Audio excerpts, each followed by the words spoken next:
हम हिंदुस्तान में रहते हैं, हिंदुस्तान हमारा मादर वतन है, हम इसी मिट्टी में खेल कूद कर बड़े हुए हैं और इसी मिट्टी के अंदर हम सजदा करते हैं। जब हम सजदा करते हैं तो हिंदुस्तान की सरजमीन के ऊपर सजदा करते हैं और जब हम दफन होंगे तो इसी हिंदुस्तान की सरजमीन के ऊपर दफन होंगे। यही हमारा हिंदुस्तान का एक बहुत बड़ा गंगा जमुना तहजीब जो बरसों से चली आ रही है। हालांकि हम सब सुन रखे हैं, हम सब जानते हैं कि आजकल हिंदुओं का बहुत बड़ा एक मेला जो मजहबी मेला है वो इलाहाबाद, जिसका भी नाम प्रयागराज है, वहां चल रहा है।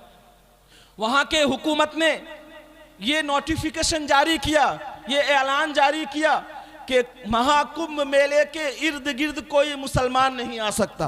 कोई बात नहीं, आपका मेला है, आपकी त्यौहार है, आपका मजहबी रस्म रिवाज वहाँ आप पूरा करेंगे, अच्छी बात है, आप कीजिए, हम नहीं जाएंगे। लेकिन इतना गैदरिंग हुआ, इतनी भीड़ हुई और भीड़ में गैदरिंग में बहुत से लोगों की भगदड़ मच गई और जान चली गई। और उसी दौरान इलाहाबाद के जहाँ कुंभ मेला हो रहा है वहाँ के इर्द गिर्द में जो मुसलमान थे उन लोगों के गांव में मस्जिदें थी, शहरों में मस्जिदें थी, मदरसे थी, और जब भगदड़ मच गई तो बहुत से लोगों की जान चली गई और बहुत से लोग पनाह के लिए इधर उधर भागने लगे। और इलाहाबाद के मुसलमानों को मैं सर से सलाम करता हूँ, उन लोगों को अल्लाह रब्बुल आलमीन और भी दुनिया में इज्जत दे, उन लोगों की बदौलत अल्लाह रब्बुल आलमीन इस्लाम का सर बुलंद करे कि उन लोगों ने अपने मस्जिदों के दरवाजे को खोल दिया, उन लोगों ने मदरसे के गेट को खोल दिया और कुंभ के मेले में जितने लोग वहाँ गए थे मजहबी रस्म रिवाज अदा करने के लिए, उन लोगों को वहाँ पनाह दी, उन लोगों के खाने का इंतज़ाम किया, रहने का इंतज़ाम किया, उन लोगों की खातिर तवाज़ु की, मेहमान नवाजी की, उन लोगों के साथ अच्छा बर्ताव किया, प्यार और मोहब्बत से पेश आए और उन लोगों को सही सलामत रखा।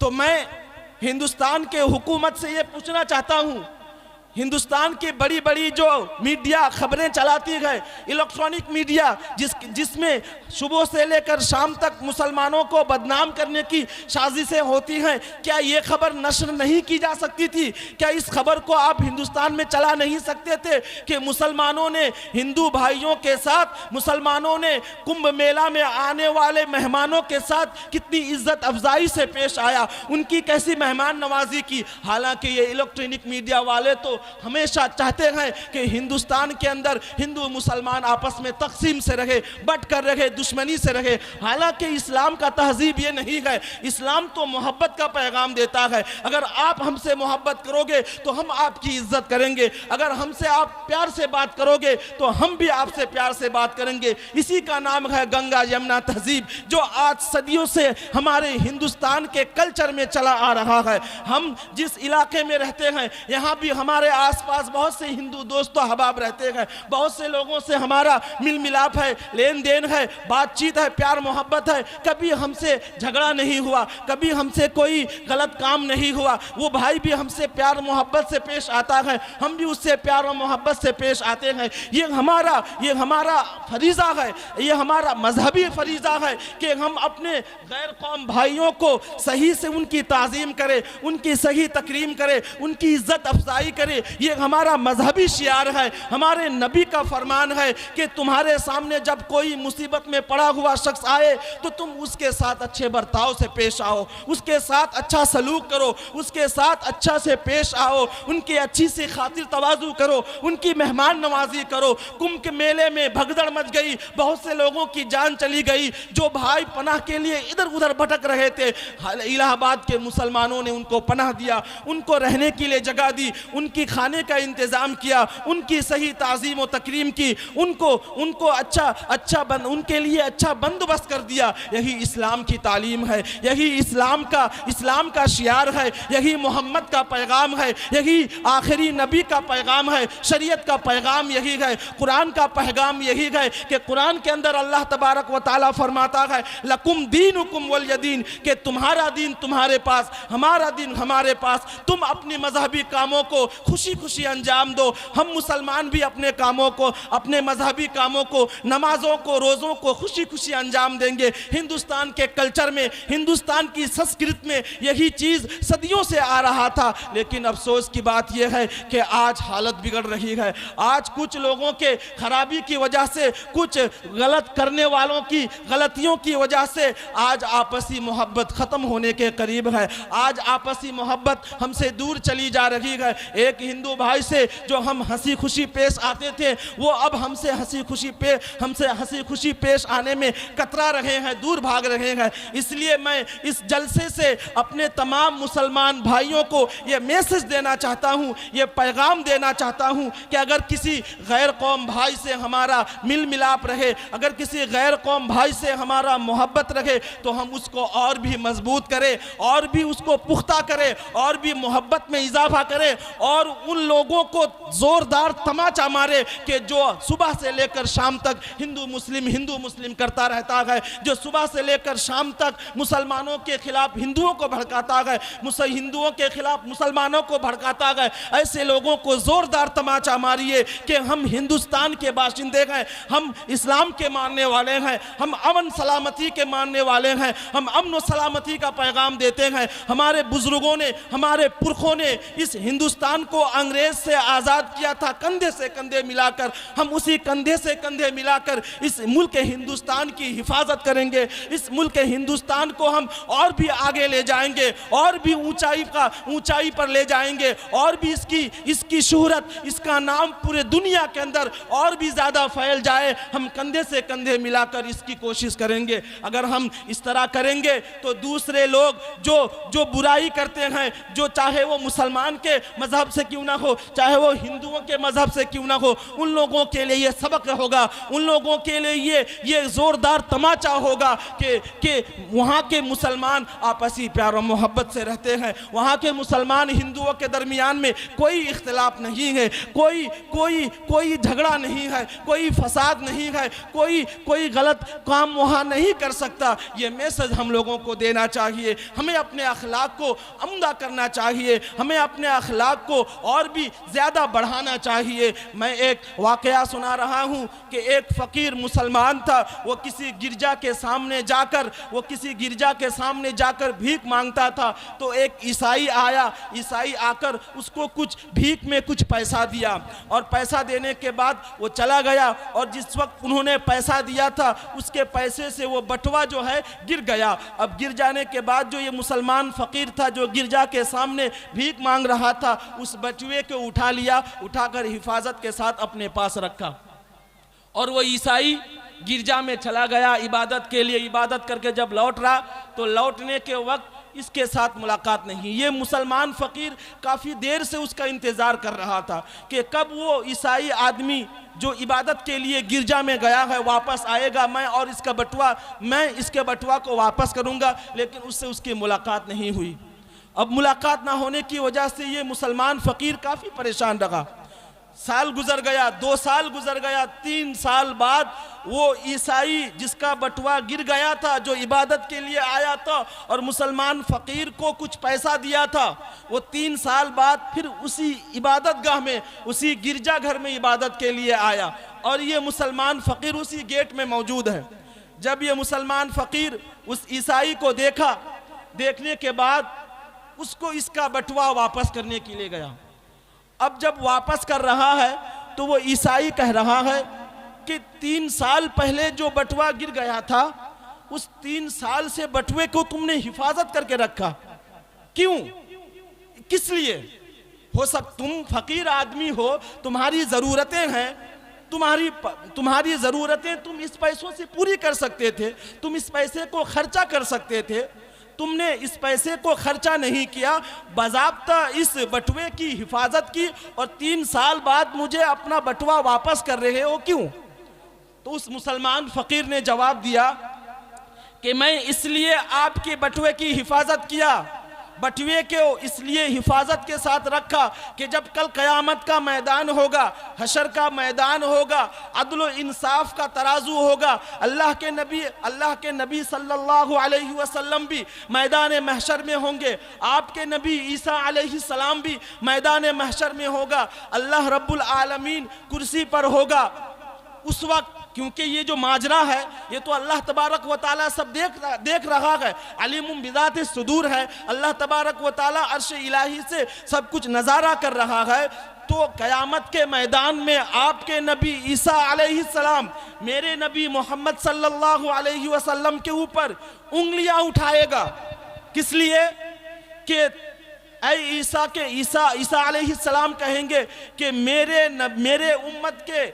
उम्मत का बटुआ आपके उम्मत ने लिया और उस बटुए को उन्होंने अपनी ज़रूरत में खर्चा कर दी, उन्होंने उस बटुए की हिफाजत नहीं की।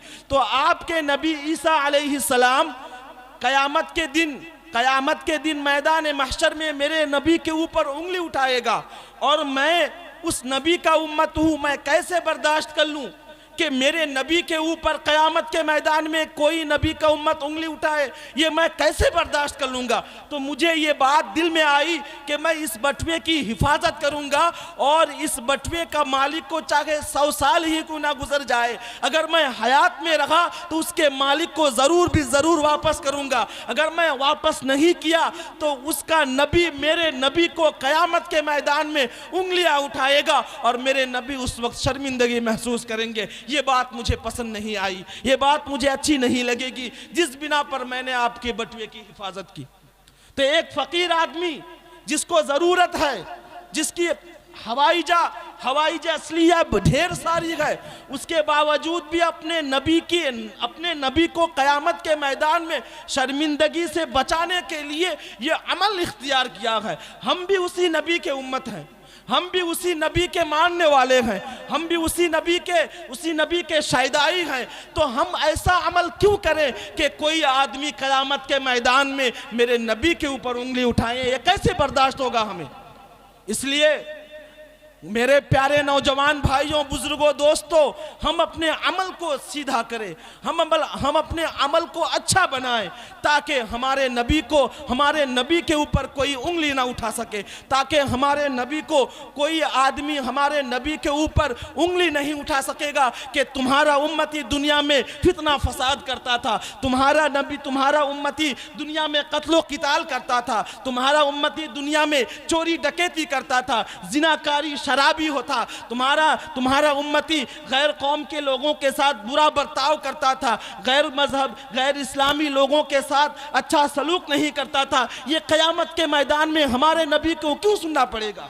इसलिए मेरे प्यारे बुजुर्गों, दोस्तों, मेरे गयूर नौजवानों, भाइयों, मेरी आप लोगों से गुजारिश है कि हम अपने अमल को अच्छा करें, हम अपने अमल को सही करें, हम अपना अखलाक ऐसा दूसरों के सामने पेश करें कि दूसरा मोहब्बत करने पर मजबूर हो जाए, दूसरा हमारे साथ प्यार करने पर मजबूर हो जाए। हमें हमारे ऊपर उंगली उठाने से पहले 100 बार सोचे कि हम किस कौम के ऊपर उंगली उठा रहे हैं, जिसका अखलाक इतना अच्छा है, जो अपने बात जिसकी ज़बान इतनी मीठी है, जिसका चाल चलन इतना अच्छा है, हम उस कौम को क्यों कर बुरा भला कहें? वो तो ज़माने की हालत है कि कुछ लोग चाहते हैं, जो मैंने शुरू में बताया कि मीडिया के लोग हो या हर कौम के अंदर कुछ बुरे लोग होते हैं जिनकी बुराई की वजह से आज हम बदनाम हैं। हालांकि हमारा अखलाकी फरीज़ा ये है, हमारा दीनी फरीज़ा ये है, हमारा शरीयत हमें ये पेशर देता है कि तुम दूसरों के सामने अच्छा बर्ताव करो,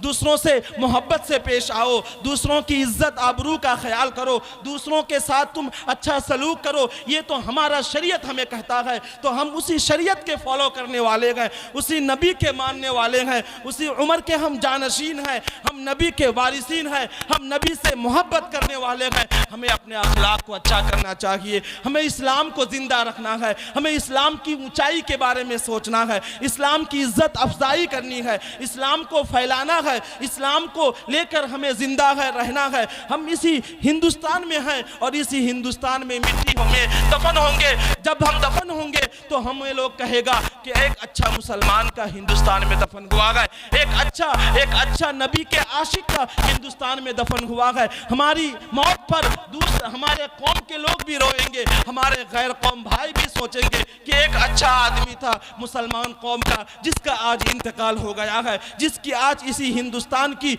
ज़मीन पर सरजमीन हिंदुस्तान में दफन हुआ है। गैर कौम के लोग भी हमारे ऊपर वाह वाह करेंगे। इसलिए मेरे प्यारे भाइयों, मेरे बुजुर्गों, मेरे दोस्तों, हम अपने अखलाक को अच्छा करें, हम अपने मोहब्बत को आगे बढ़ाएं, हम अपने दिल को बड़ा करें, हम एक दूसरे के साथ गले मिलकर रहें। इस्लाम की तालीम यही है, इस्लाम का मकसद ही यही था कि अमन सलामती के साथ दुनिया के अंदर फैलाया जाए। इस्लाम का शुरुआती ज़माना ही ऐसा था कि जुल्म सितम ढाते रहे लेकिन दूसरों को तकलीफ नहीं देते थे, जुल्म सितम सहते रहे दूसरों को बुरा भला नहीं कहते थे, जुल्म सितम सहते थे लेकिन दूसरों के साथ बुराई नहीं करते थे, गलतकारी नहीं करते थे। इस्लाम का नुज़ूल, इस्लाम का वुरूद ही इसलिए हुआ है कि इस्लाम सलामती का पैगाम देता है। इस्लाम के अंदर दहशतगर्दी की कोई गुंजाइश नहीं है। वला तुफसिदू फिल अर्दि बादा इस्लाहिहा इन्नल्लाहा ला युहिब्बुल मुफसिदीन। कुरान करीम के अंदर ढेर सारी आयतें हैं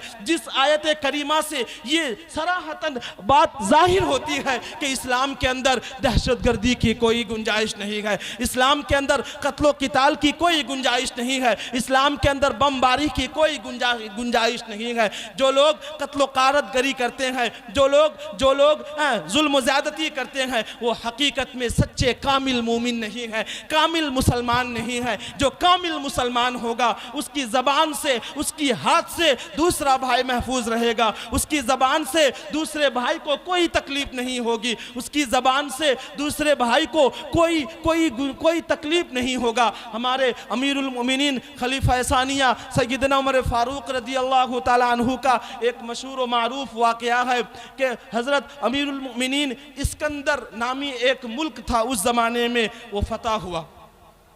फतह होने के बाद हज़रत उमर फारूक रज़ी अल्लाह ताला अन्हु इस्कंदर के सफ़र में गए और वहाँ के जो बाशिंदे थे वो सारे के सारे ईसाई मज़हब से ताल्लुक़ रखते थे। अब वहाँ के जो राजा थे, वहाँ का जो सरदार था, उन्होंने हज़रत उमर फारूक को, क्योंकि अमीरुल मोमिनीन है, और उनको दावत दिया और कहा कि आप हमारे गिरजा घर में चलिए। हालांकि हज़रत अमीरुल मोमिनीन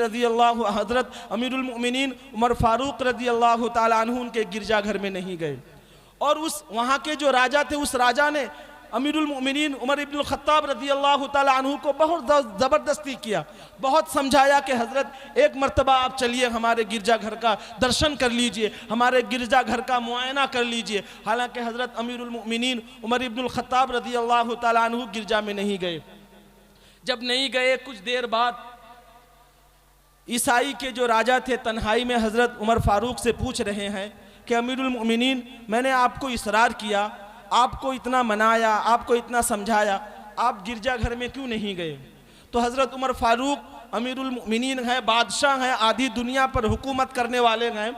उन्होंने कहा कि मैं गिरजा घर में इसलिए नहीं गया हूँ कि अगर मैं गिरजा घर में जाता तो शायद बाद में कोई मुसलमान आकर ये कहता कि अमीरुल मोमिनीन गिरजा घर में गया है, उस गिरजा घर को तोड़कर मस्जिद में तब्दील कर दी जाए।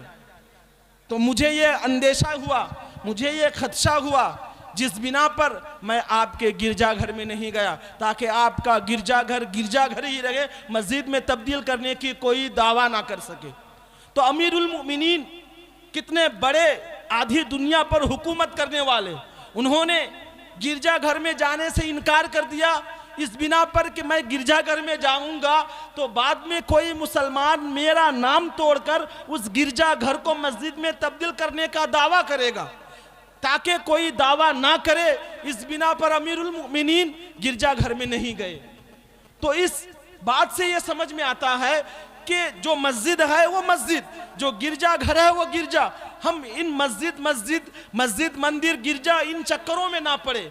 हम अपने मजहब को अपने तरीके से अदा करें, हम अपने मजहब को अपने मजहबी एतबार से अदा करें। कुरान कहता है लकुम दीनुकुम वलिय दीन, तुम्हारा दीन तुम्हारे पास, मेरा दीन मेरे पास, तुम्हारा मजहब तुम्हारे पास, मेरा मजहब मेरे पास। मैं अपनी मजहबी काम को अपने तरीके से अदा करूंगा, आप अपनी मजहबी कामों को, अपने मजहबी कार्यों को अपने मजहबी एतबार से अदा करें। मैं आपके मजहबी कार्य में कोई दखल अंदाजी नहीं, आपका मेरी मजहबी कामों में कोई दखल अंदाजी नहीं। शरीयत का तकाजा यही है, कुरान का तकाजा यही है, हदीस का तकाजा यही है। उमर इब्नुल खत्ताब रदियल्लाहु ताला अन्हु का मैसेज भी यही है कि हर कोई हुकूमत में रह सकता है, हर शख्स हुकूमत में रहने का हक है। कोई हिंदू भी रह सकता है हुकूमत के तहत, हुकूमत के तहत मुसलमान भी रह सकता है, हुकूमत के तहत ईसाई भी रह सकता है, यहूदी भी रह सकता है। हर कोई अपनी अपनी एतबार से मजहबी कामों को अदा करे, किसी के मजहबी कामों को छोटा दिखाने की कोशिश ना करे। हिंदू भाई मुसलमानों की नमाजों का मजाक ना उड़ाए, मुसलमान भाई हिंदुओं के ठाकुरों का, हिंदुओं के पूजा पाठ का मजाक ना उड़ाए। शरीयत का यह हुक्म यही है, कुरान का तकाजा यही है, कुरान का फरमान यही है, मन शाअ फलयुमिन व मन शाअ फलयकफुर, कि तुम्हें अगर अच्छा लगे कुफ्र इख्तियार करना तो तुम कुफ्र इख्तियार करो, तुम्हें अगर अच्छा लगे मुसलमान बनना, ईमान लाना, तो तुम अपनी अपनी अपनी अपनी एतबार से तुम ईमान लेकर आओ, अपनी एतबार से तुम ईमान का बढ़ावा करो, ईमान को तुम कबूल करो। तुम्हारे ऊपर कोई ज़बरदस्ती नहीं है। हालांकि कुछ लोग जो ज़बरदस्ती करते हैं मजहबी काम को अंजाम देने के लिए, कहीं मॉब लिंचिंग हो रही है, कहीं किसी को ज़बरदस्ती कहा जा रहा है, तुम ये कहो, तुम वो कहो, तुम फुला कहो, ये गलत काम है। ये इस्लाम का तकाजा यही नहीं है कि आज पूरी दुनिया के अंदर कितने हिंदू भाई मुसलमान कंट्री में, मुस्लिम कंट्री में आबाद है, वहाँ कभी किसी हिंदू भाई के ऊपर ज़बरदस्ती ये नहीं कहा जाता कि तुम नारा तकबीर अल्लाहु अकबर कहो, तुम ला इलाहा इल्लल्लाह कहो। तो आज हमारे देश की जो मजहबी गंगा जमुना तहजीब थी वो ख़त्म हो गई इस बिना पर के कुछ बुरे लोगों की वजह से, जो मुसलमान को ज़बरदस्ती, जो जबरन जुल्मन ये कहा जा रहा है कि तुम हमारी मजहब का जो स्लोगन है, मजहब का जो मजहबी स्लोग है, उसको तुम्हें कहना पड़ेगा। हालांकि हिंदुस्तान की तारीख के अंदर इस तरह नहीं हुआ है। हिंदुस्तान के अंदर मुसलमानों की भी हुकूमत है, हिंदुस्तान के अंदर मुसलमानों ने भी हुकूमत किया है। उस जमाने की तारीख उठाकर देख लीजिए, हिंदुस्तान की तारीख उठाकर देख लीजिए कि मुसलमान के हुक्मरानों ने कभी भी किसी हिंदुओं को ज़बरदस्ती मजहबी काम करने पर मजबूर नहीं किया है। हालांकि आज के दौर में, आज के हमारे मुआशरा में,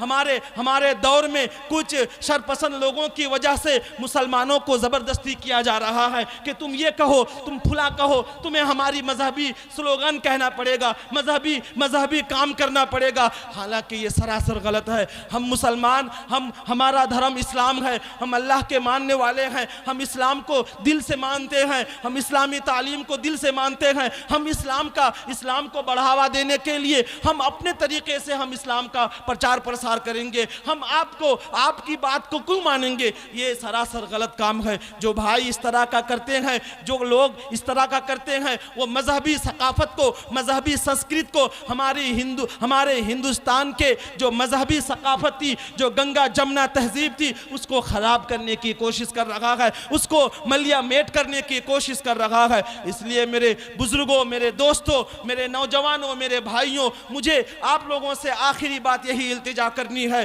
कि हम अपने अखलाक को अच्छा बनाएं, हम अपने किरदार को अच्छा बनाएं, हमारी ज़बान से प्यार भरी बातें निकले, हमारे हाथ से दूसरा भाई महफूज रहे, हम किसी के ऊपर जुल्म ज़्यादती नहीं करेंगे, हम किसी के साथ बुरा सलूक नहीं करेंगे। हम जब भी किसी से मुलाकात करेंगे, जब भी किसी से मिलेंगे तो खुशदिली से मिलेंगे, हंसी खुशी चेहरे के साथ मिलेंगे, ताकि हमारी मजहबी सकाफत, हमारी हिंदुस्तान की तारीख, हमारा हिंदुस्तान का गंगा जमुना तहजीब बरकरार रहे। मैं इसी बात को कहकर अपनी बात ख़त्म करता हूँ। व आखिरु दावाना अनिल हम्दुलिल्लाहि रब्बिल आलमीन।